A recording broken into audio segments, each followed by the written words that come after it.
It's curious how Drake is rarely given interviews, usually keeps to himself. Yet Drake's sound and voice has been the soundtrack of all of our lives for more than a decade. Here are the several ways Drake has become the world's biggest artist. As we divulge these secrets to you, hit that like button, subscribe to our channel, and ring the notification bell. Humble beginnings of the everybody person. What do you get when you mix a Black American jazz master from Memphis, Tennessee with a beautiful Jewish Canadian educator? You get the perfect mix of musical talent and business-minded responsibility. Open the floor for Aubrey Drake Graham, the perfect epitome of entertainer and businessman.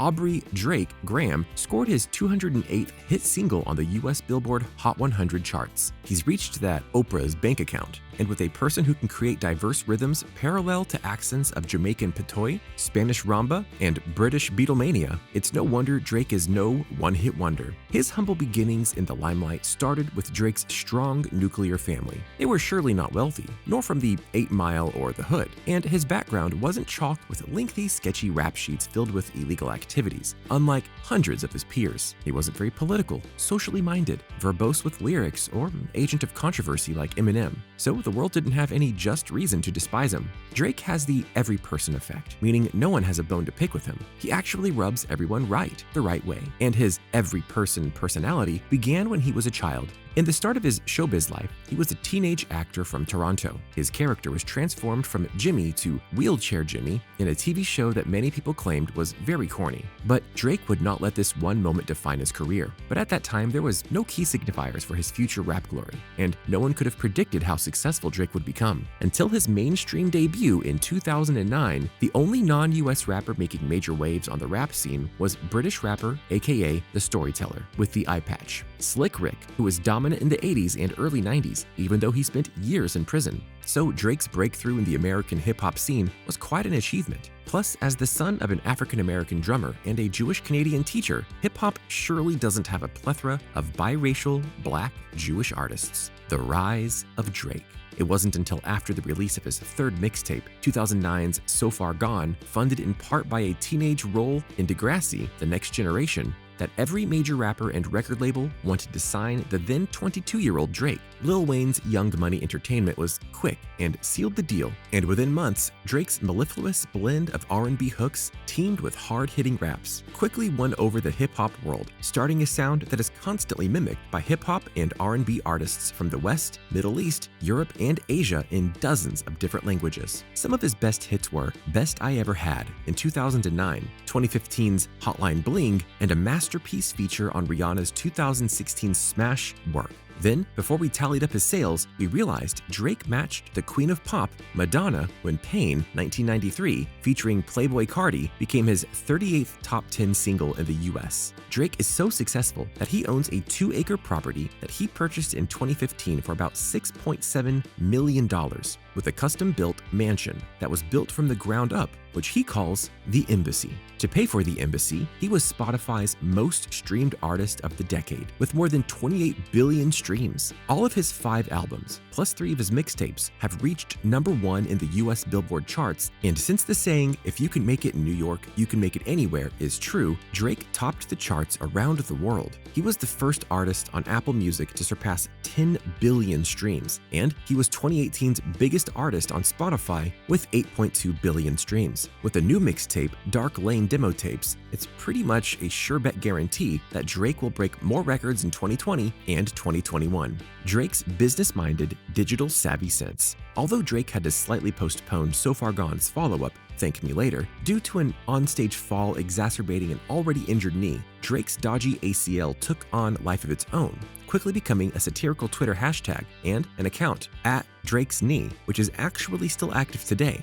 And that might be very well when Drake realized the power of a viral moment and the usefulness to seize that moment. Since then, he's been super savvy with Carpe Diem. Hotline Bling got 1.6 billion views and is almost certainly due to his infamous dad dancing in the video. He actually made your grandfather's dance trendy. Then, he had many fans turning into amateur investigators to find out who the real Kiki might be. While the dangerous daredevil trend of dancing while your car is rolling down the street and no one's behind the wheel had some kids having some serious injuries, if not hilarious mishaps. Drake has been touted as the most memeable rapper on the planet. By enhancing the success of singles with his meme-inclined mind, he's conquered the streaming world and more recently taken on TikTok, clearly choosing to write Tootsie Slide specifically for the dance-based platform. Essentially, @Champagne Poppy definitely knows that going viral is the way to win online, and he's done a superb job. Drake's streaming business. And of course, there were dire fears that platforms such as Spotify would decimate the industry. But clever Drake figured out exactly how to play it to his tune. And the formula isn't rocket science. It's actually quite simple. The more songs you have, the more streams. The more streams, the more plentiful the chart positions. And of course, you need talent. The more number ones, the more attention and acclaim you gain, and the higher your fee for touring and collaboration climbs. Every time Drake releases a record, expect to see most, if not all, of the Drake album throughout the top 40. And if he's not releasing his own records to the world, he can surely be found on any one of his numerous famous friends' hits. As a matter of fact, Drake is so savvy about streaming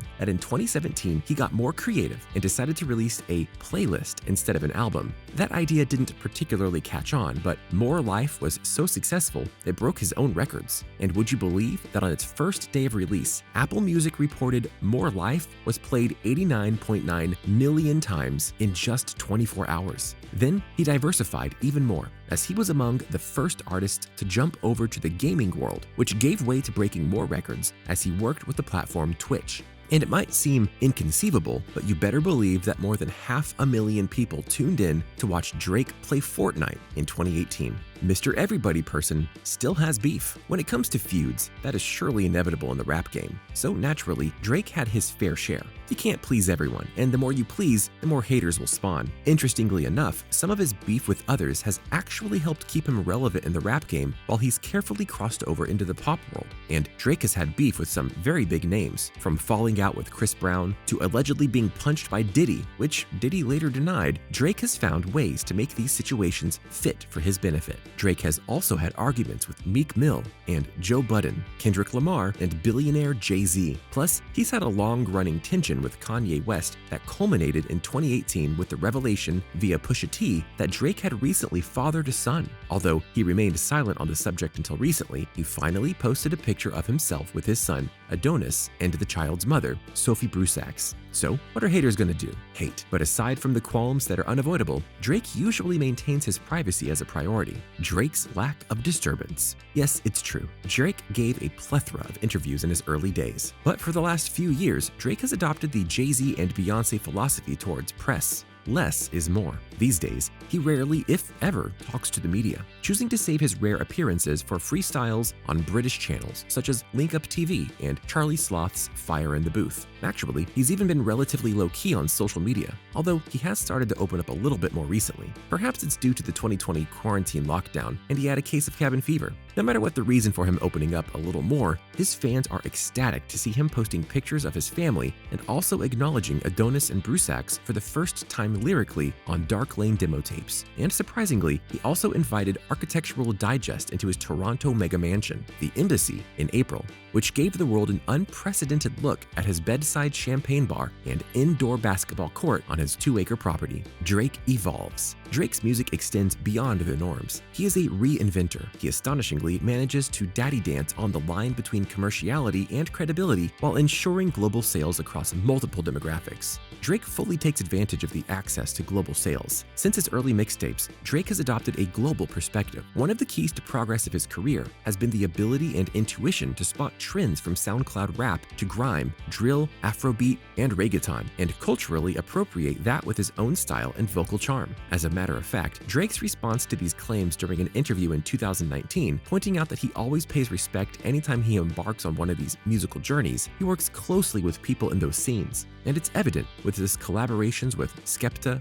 Wizkid, Bad Bunny, and many others. Drake is a composer and collaborator. Drake mostly keeps beef superficial and surely isn't afraid to pop off his superstar pedestal and work with the new kids on the block.